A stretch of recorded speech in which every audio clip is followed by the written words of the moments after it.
Hola, ¿cómo están? Qué alegría poder saludarlos. Aquí estamos, Luis, Vivian, para poder compartir este ratito juntos. Así es, Vivian y Luis.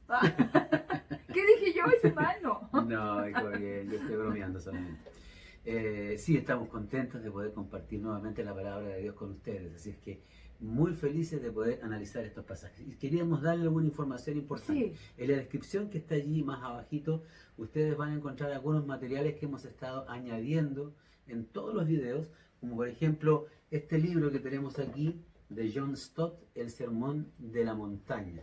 Ahí pueden encontrar muchas de las informaciones que nosotros hemos estado compartiendo con ustedes. están los links para que los descarguen de manera gratuita. También están los links para descargar El deseo de toda la gente. Un libro maravilloso de Elena de White. El discurso maestro de Jesucristo. Ajá. También, que tratan justamente el sermón de la montaña también. Y vamos a ir poniendo algunos otros artículos que tienen en referencia y que nosotros vamos sacando, recogiendo de allí información que nos pueden ayudar. También está la Biblia. Ah, sí, pusimos la Biblia Sí, para que en distintas versiones, a los que les gustan ahí estudiar, revisar, así es que está re bueno. Sí, buen Biblia material. paralela, esa pusimos Ajá. ahí para que puedan comparar con otras traducciones los pasajes que estamos analizando. Oye, y hoy día se viene un tema interesantísimo. Recuerden que todavía estamos en la montaña, escuchando a Cristo hablar al corazón de los discípulos primeramente, también del resto de la multitud.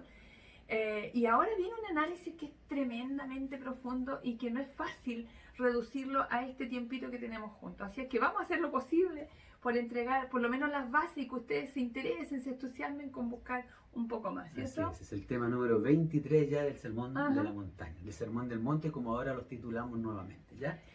Vamos a orar. Oremos Vamos a orar poder para abrir la palabra. Señor amado, gracias por la oportunidad de abrir la Biblia y de estudiarla y de compartirla con nuestros amigos. En el nombre de Jesús. Amén. Amén. Y vamos a ir entonces al libro de Mateo.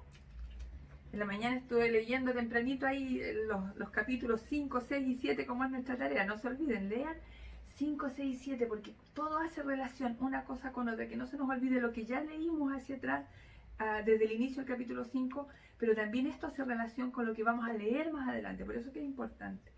Capítulo 5, versículos 21 al 26, y vamos a leer 2 versículos cada uno, ¿te parece? Dice, ustedes han oído que fue dicho a los antiguos, no cometerás homicidio, y cualquiera que comete homicidio será culpable en el juicio. Pero yo les digo que todo el que se enoje con su hermano será culpable en el juicio. Cualquiera que le llame a su hermano necio será culpable ante el Sanedrín, y cualquiera que le llame fatuo será expuesto al infierno de fuego. Por lo tanto, si estás presentando tu ofrenda en el altar y allí recuerdas que tu hermano tiene algo contra ti, deja tu ofrenda allí delante del altar, ve primero y reconcíliate con tu hermano, luego vuelve y presenta tu ofrenda. Si tu adversario te va a denunciar, llega a un acuerdo con él lo más pronto posible. Hazlo mientras vayan de camino al juzgado, no sea que te entregue al juez y el juez al guardia y te echen en la cárcel. De cierto te digo que jamás saldrás de allí hasta que pagues hasta el último centavo. Mira, aquí Jesús comienza a hacer una serie a presentar una serie de antítesis, las vamos a llamar así, ¿cierto? Sí. Porque vienen de aquí en adelante, a ver, hasta el versículo 48 del capítulo 5, vienen 6 antítesis que tienen que ver con esta diferencia entre que Jesús hace, es decir, oísteis que fue dicho, mas yo os digo. También se le llama contrastes, Claro. porque justamente Jesús hace un contraste entre algunas declaraciones que existían en ese tiempo ya, que eran parte de las explicaciones o agregados o interpretaciones que habían hecho los propios rabinos durante varios siglos. Y es eso lo que Jesús en realidad aquí contradice o contrasta o Sí, lo presenta porque como una antítesis. con una leída como rápida, muy por encima, uno podría pensar, a ver, Jesús está diciendo, los profetas, la ley y los profetas decían tal cosa, pero yo les digo algo distinto. Es Uno como que pudiera va a pensar eso, ¿sí? contradecir, Cuando él ¿cierto? había dicho que ni una jota ni una tilde iba a Claro. pasar hasta que él... Entonces, por eso es que es tan importante tener en cuenta las propias palabras de Jesús, a menos que deliberadamente encontremos una contradicción.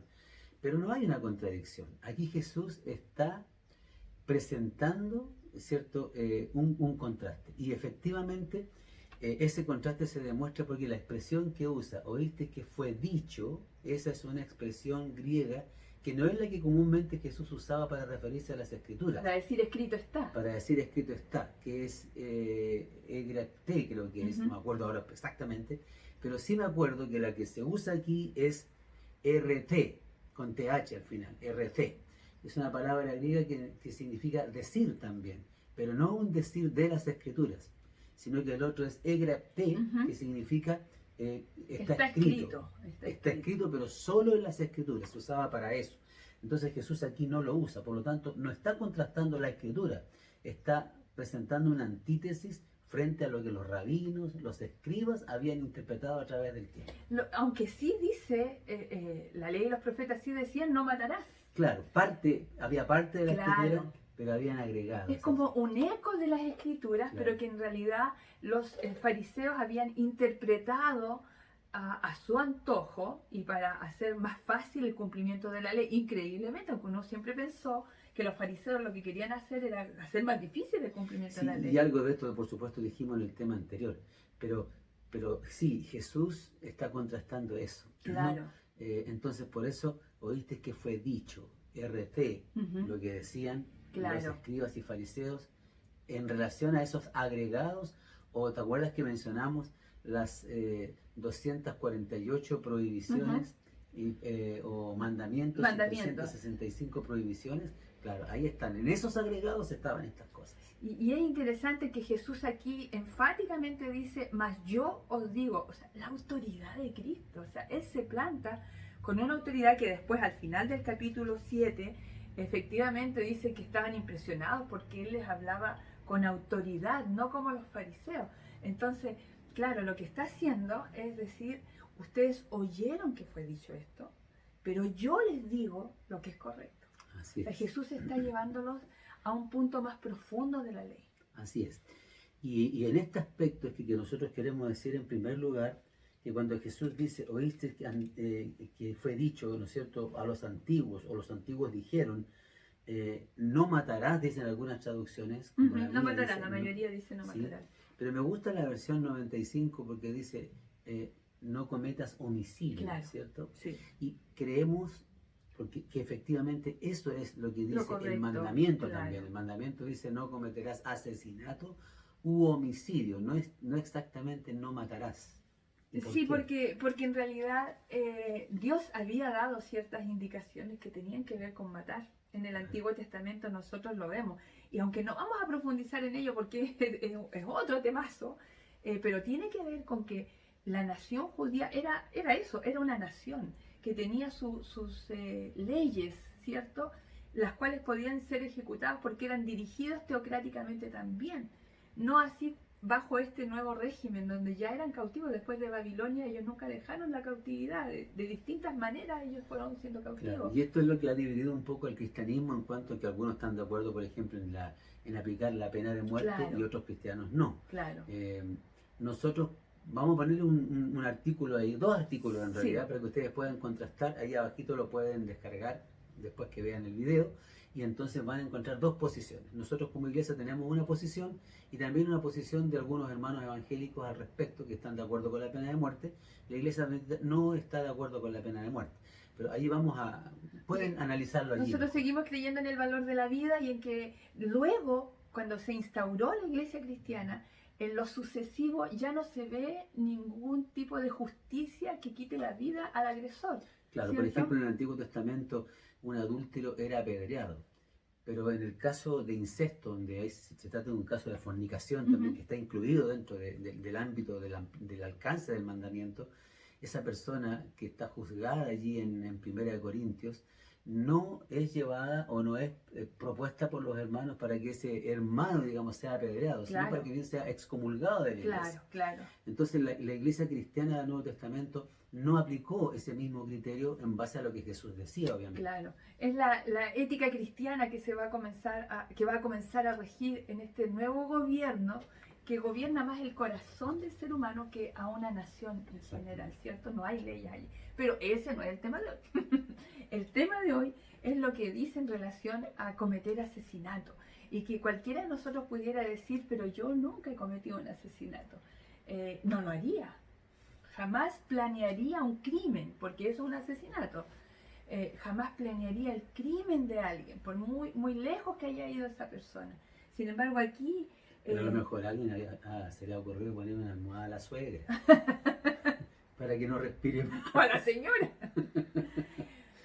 Pero aquí Jesús lo que está haciendo es profundizar el mandamiento. Y eso es lo que me encanta de estas 6, recuerden que son 6 antítesis o 6 contraposiciones, contrastes que se hacen hasta el final del capítulo 5, donde Jesús lo que hace es profundizar y reinterpretar. No cambia el mandamiento. Lo amplía, justamente. Lo amplía. Exactamente. ¿Y cómo lo amplía? ¿Qué les dice? Claro, entonces les dice, y todo el que mate quedará sujeto al juicio del tribunal. Pero yo les digo, ahí está la antítesis, que todo el que se enoje con su hermano quedará sujeto al juicio del tribunal. Es más, cualquiera que insulte a su hermano quedará sujeto al juicio del consejo. Y cualquiera que lo maldiga quedará sujeto al fuego del infierno. Esto es tremendo, porque el alcance que tiene vaya mucho más allá de matar a alguien físicamente, como era lo que proponían solamente los escribas y fariseos. Aquí Jesús dice, si tú te enojas, si tú tienes malos pensamientos hacia una persona y los acaricias o los mantienes durante mucho tiempo, hay personas que llevan el enojo al extremo. Claro. Pero entonces yo creo que la primera pregunta, para mi gusto, sería, ¿está mal enojarnos? No, no está mal enojarse cuando el enojo es santo. Hay ejemplos bíblicos de la ira santa. Dios tiene esa ira. Claro. Y también el apóstol Pablo dice, airaos, pero no pequéis, dice. O sea, no lleguemos al pecado en el enojo. Y Lutero, comentando esto, dice que podemos enojarnos rápidamente, pero así de rápidamente también deberíamos olvidar el enojo y no tener nada contra el hermano. Porque hay situaciones que te van a provocar ira, no sé, asaltan a un hermano, roban la iglesia, un hermano ofende a otro de una manera grosera. El otro día miraba en las redes sociales un video de una mujer de unos 40 años que le roba a una abuelita, pero viejita, que está vendiendo sus pequeños productos en la calle. Y como la abuelita no se da cuenta, por el costado le roba las cosas. Claro que eso te produce una indignación. Mira, déjame leerte este pasaje del deseo de toda la gente. Aquí en la página 277 dice, es cierto que hay una indignación justificable aún en los seguidores de Cristo, cuando vemos que Dios es deshonrado y su servicio puesto en oprobio. Cuando vemos al inocente oprimido, una justa indignación conmueve el alma. Un enojo tal, nacido de una moral sensible, no es pecado. Pero los que por cualquier supuesta provocación se sienten libres para ceder a la ira o al resentimiento, aquí yo creo que está esa ira, ese resentimiento, están abriendo el corazón a Satanás. La amargura y animosidad deben ser desterradas del alma si queremos estar en armonía con el cielo. Ese resentimiento que empieza a ganar espacio, diría yo, en el corazón. Y poco a poco lo vamos masticando, ese resentimiento es el asesinar, es asesinar. A esto se está refiriendo especialmente este pasaje, por supuesto, al asesinar de verdad, o sea, quitarle la vida a una persona. Pero ahí ese grupo es más reducido. El grupo mayoritario es el que alberga esta clase de sentimientos. Sí, hoy día lo vemos, pero claramente, tú ves, a mí me gustan las redes sociales, debo decir que soy copuchenta, pero en las redes sociales uno ve cómo funan a las personas. O sea, quien funó a alguien es una persona que tiene ese resentimiento. Les cuento una copucha, ya yo les voy a contar una copucha. Mira, el otro día alguien por ahí en uno de los WhatsApp, tengo 8.000, pedía la oración por alguien. Y yo dije, yo conozco a esa persona, pero no podía acordar de su rostro. Entonces fui a Facebook a ver quién era esa persona. Y claro, es una persona que conocemos, qué sé yo. Pero cuando leo su Facebook, está lleno de funas hacia distintas personas, de gobierno, dirigentes sociales, dirigentes comunales, llenos de funas así, pero duras. Y con comentarios personales durísimos. Entonces, no, eso no debe estar en nosotros. O sea, nosotros no podemos funar a una persona, a una vecina porque hizo mal. Claro que nos produce un enojo. Si una vecina roba a otro o hace algo malo a otro, claro que me produce indignación, me produce enojo. pero yo no puedo intentar destruir a esa persona, a la que hizo mal. Incluso, tal vez sí podemos denunciar una situación grave, eso es distinto, con altura de miras, con madurez. Porque podría provocar más daño. Claro, por ejemplo, a un abusador, un maltratador. Claro. Creo que es diferente, porque el daño que se está provocando es muy grande. Pero cuando eso pasa, debemos olvidar y perdonar. Y rápidamente, ¿ah? Y rápidamente. Porque dice aquí, mira, es muy interesante, ahí avanzamos, dice, por tanto, si has traído tu ofrenda al altar, aquí estamos los religiosos, pues, ¿no? Y allí te acuerdas que tu hermano tiene algo contra ti, deja tu ofrenda allí delante del altar y ve, reconcíliate primero con tu hermano y entonces vuelve y ofrece tu ofrenda. O sea, aquí está hablando de una acción de reconciliación urgente e inmediata. No podemos esperar. Y la verdad, sí, no podemos esperar. Y la verdad que esto se da mucho también entre nosotros los hermanos. Tenemos que superar estas cosas. O sea, no podemos guardar el enojo por días o meses o años. A veces son años y años. Hay hermanos que entran en la iglesia y se sientan en un extremo para no sentarse cerca del otro. Entre hermanos carnales también nosotros no podemos tener estas diferencias tan groseras o tan profundas que no las podemos siquiera tocar o conversar de ellas. ¿Te acuerdas en un distrito que nos tocó servir allá en un lugar de La Mancha, de cuyo nombre no quiero acordarme? Y entonces allí había dos iglesias. Y entonces esas iglesias no se trataban entre sí, no se trataban. Si había encuentros en esos años, se hacían los yop, y había encuentros, no iban. Si era en esa iglesia de allá, no iban. Si era en la iglesia del otro lado, no iban. Entonces, tal vez alguien se está preguntando qué son los yop. Instrucción, oración y bautismo. Eran cosas que sucedían en años remotos. Pero el tema es que, increíble, y cuando nosotros intentamos indagar por qué era, nadie se acordaba. La gente, los nuevos, las nuevas generaciones, no se acordaban porque estaban en enemistad una iglesia con la otra. O sea, eso no puede suceder. O sea, a llegar al punto de no saber por qué me enojé con ellos. Y sabes, y no es poco común. No es poco común. Y entre los cristianos, porque este mensaje es para los creyentes. No tiene sentido para los no creyentes. Los no creyentes se van a burlar de esto. Pero para nosotros los creyentes sí tiene sentido, porque Dios espera una alta norma de nosotros. Y en este aspecto Él la está buscando. Claro, justamente. Entonces, si en medio de la reunión de adoración, tú recuerdas, te viene a la mente, el Señor trae a través de su Santo Espíritu a tu corazón que hay algo que está mal, sal, agarra tu celular, haz una llamada si no estás cerca, habla con la persona y dile, yo quiero reconciliarme contigo, esto no puede seguir, tenemos que arreglar, o toma a tu hermano, anda a buscarlo a su banca, llévalo afuera y conversen, porque esto es una cuestión urgente, o sea, ni siquiera te dice, espera que termine la reunión y luego ve, busca a tu hermano, no, dice, deja tu ofrenda ahí y anda a arreglar las cosas. Y la razón principal de eso es que si no lo haces, la Biblia aquí dice que estás perdido. ¡Qué tremendo! Estás perdido eternamente. Porque Mira, es tan grave como quitar la vida de una persona. claro, o sea, no vas a poder ir al encuentro con el Señor, al cielo, te mueras o resucites, no, porque tienes primero que arreglar tus diferencias. Esto es gravísimo y tiene que ser atendido ahora. O sea, si tú tienes una diferencia importante con alguien, o tienes enojo, ira y rabia, la has acumulado durante años, aunque el otro tenga la culpa, tú tienes que arreglarlo. Si el otro no se quiere arreglar, será problema de él, no tuyo. Claro. Pero tú harás tu parte. Tal vez tú estás esperando que baje un sentimiento y yo oraba al Señor, dicen algunos hermanos. Pero no puedo perdonar. No es cuestión de sentimiento, sabe que es cuestión de obediencia. Es una decisión. De la obediencia van a venir los sentimientos, no de los sentimientos la obediencia. Esto es un principio bíblico que Jesús lo enseñó también en Lucas 17. Lee Lucas 17, 1 al 10, cuando Jesús les dice a sus discípulos que perdonen, incluso a uno que lo haya herido 7 veces en el mismo día, que lo perdonen.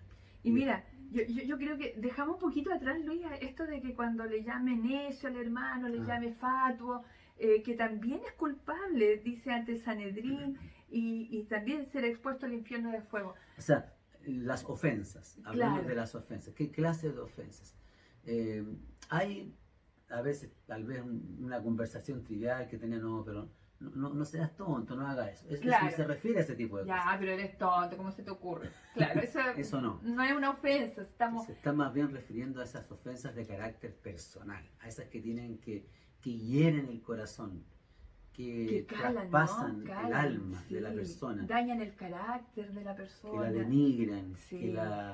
que la dañan emocionalmente, que esa persona queda afectada por tiempo. A eso se refiere. Eso también tenemos que erradicarlo. Hay personas que en ese sentido no se pueden contener.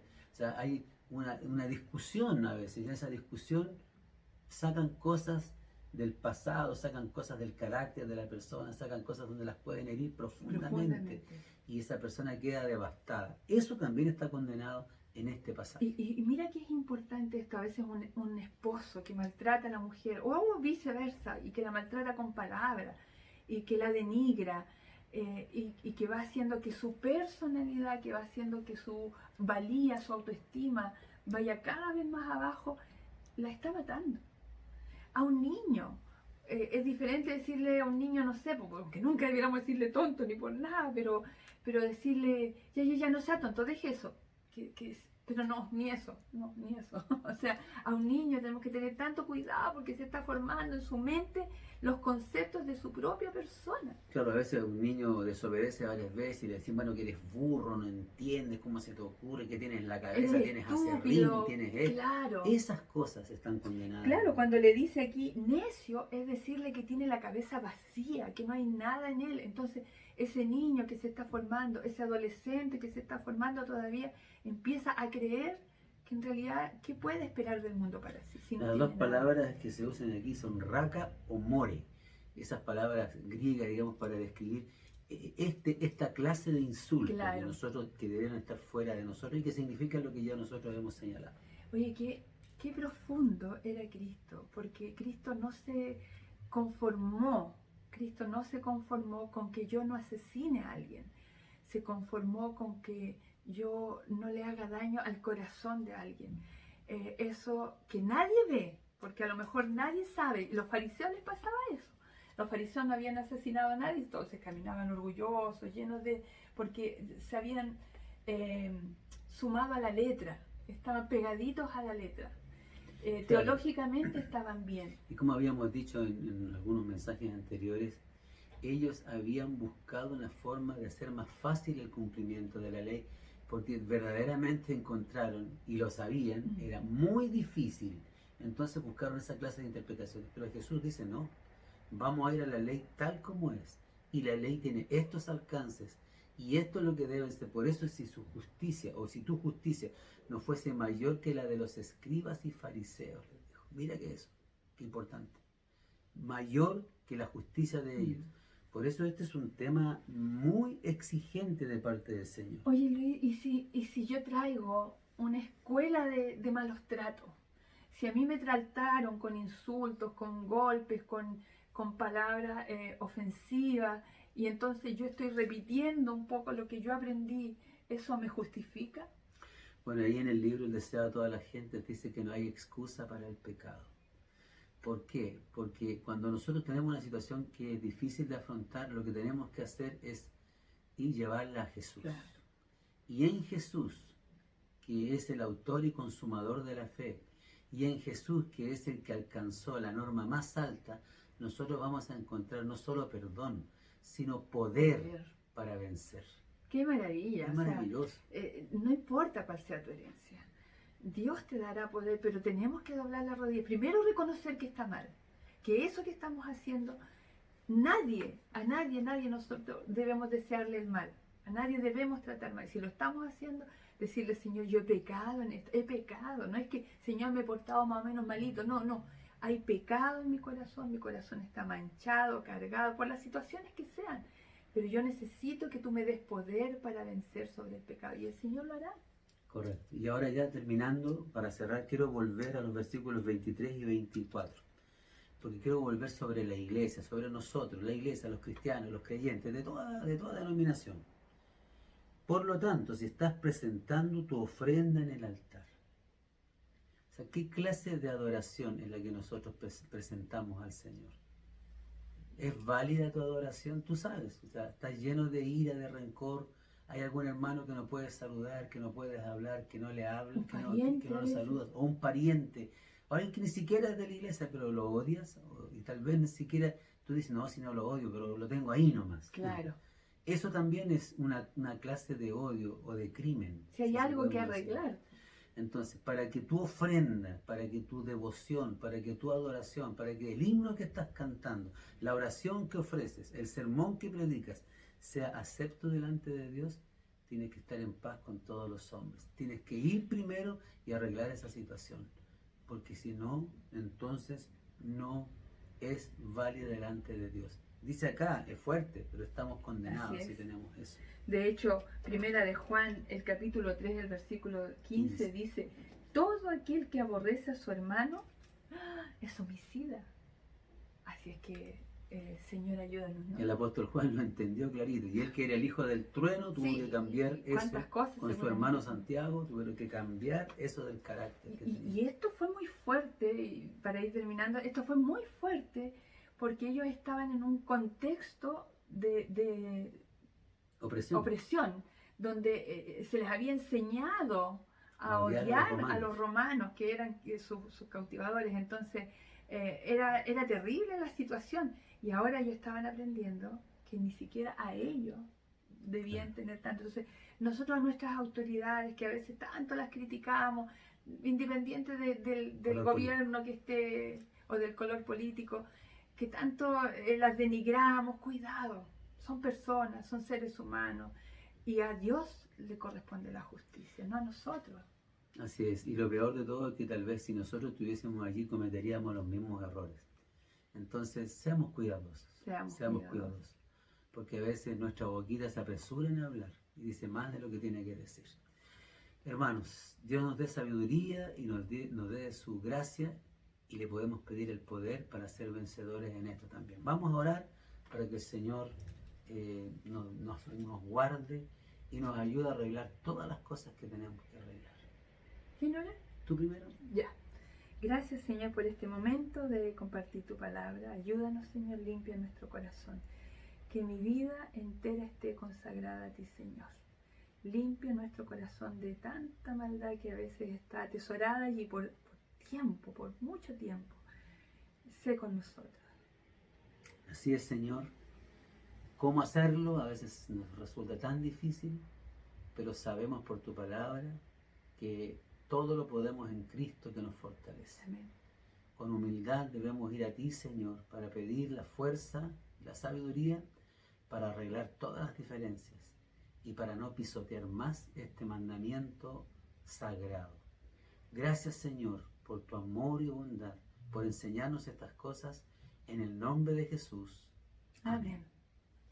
Chao, amigos. Que estén bien. Amen Nos a sus vemos. hermanos. Denos like, suscríbanse y Y pasémoslo bien busquen los juntos. comentarios que están abajo o los links que le han puesto. Nos vemos. Chao, chao.